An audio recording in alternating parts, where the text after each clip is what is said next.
네, 우리 국민 여러분께서 코로나 확산으로 많이 어려우실 텐데 저도 잠시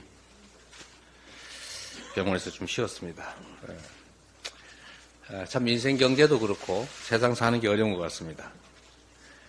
실질 임금은 줄고 고금리가 계속되면서 소비도 위축되고 있습니다. 2분기 소비 판매가 14년 만에 최대 하락폭을 기록했다고 합니다.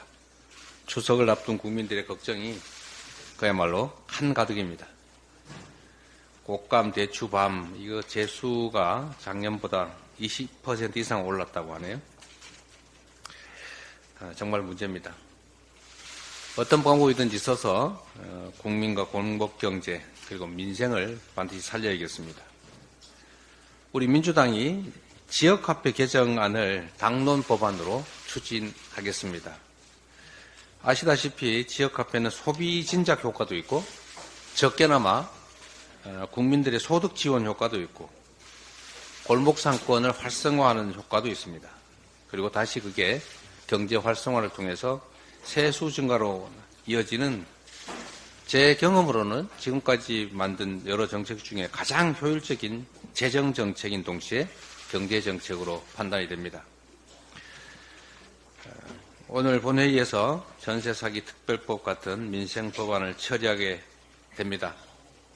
그리고 우리 정부 여당이 좀 협조해 주면 좋겠는데 민생 회복을 위한 전 국민 소비 쿠폰 지급 제도, 이제까지 설명을 현금을 주는 것처럼 여당이 자꾸 호도를 하던데 전 국민 민생 지원금은 소비 쿠폰을 지급하는 것입니다.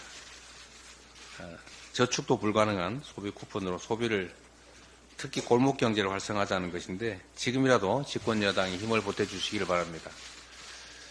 이 전 국민 소비 쿠폰 지급이 얼마나 경제 활성화에 도움이 되는지는 지난 코로나 때 우리 국민들이 직접 체험하셨습니다. 국민의힘도 먹사님 정치에 동행해 주시기를 부탁드립니다. 먹고 사는 문제뿐만 아니라 지금 건강하게 사는 문제도 심각합니다. 모든 국민들이 걱정하시는 것처럼 대한민국의 의료 시스템이 붕괴 위기입니다. 상반기에 응급실 뺑뺑이 때문에 사망한 분들이 작년보다 훨씬 늘어났다고 합니다. 지금 이 순간에도 응급실에 가지도 못하고 앰뷸런스 안에서 발만 구르는 그 환자와 가족들이 너무 많을 것입니다.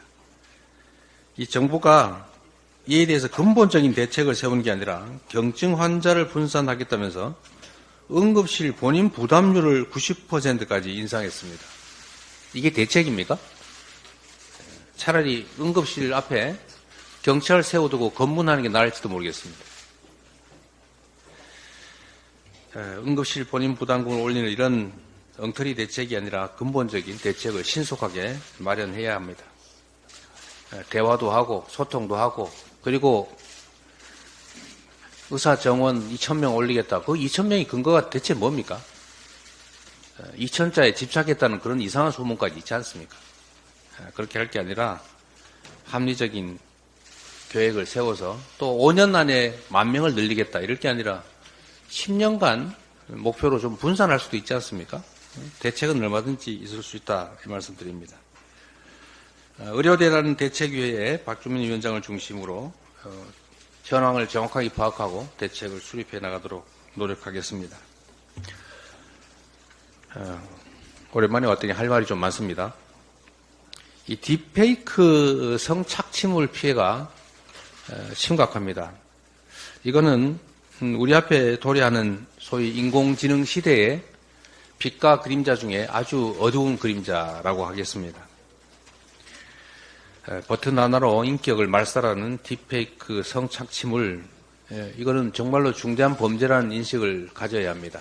그리고 그 피해자 보호를 위한 대책도 신속하게 마련해야 되겠고 재발 방지를 위한 대책도 꼭 필요합니다. 당 차원의 특위를 구성해서 정책 대안을 검토하고 신속하게 입법을 해나가도록 하겠습니다. 거기에 덧붙여서 정부 여당도 집행권을 가지고 있기 때문에 당장 집행할 수 있는 실효적 대책을 마련해 주기를 부탁드립니다. 이상입니다.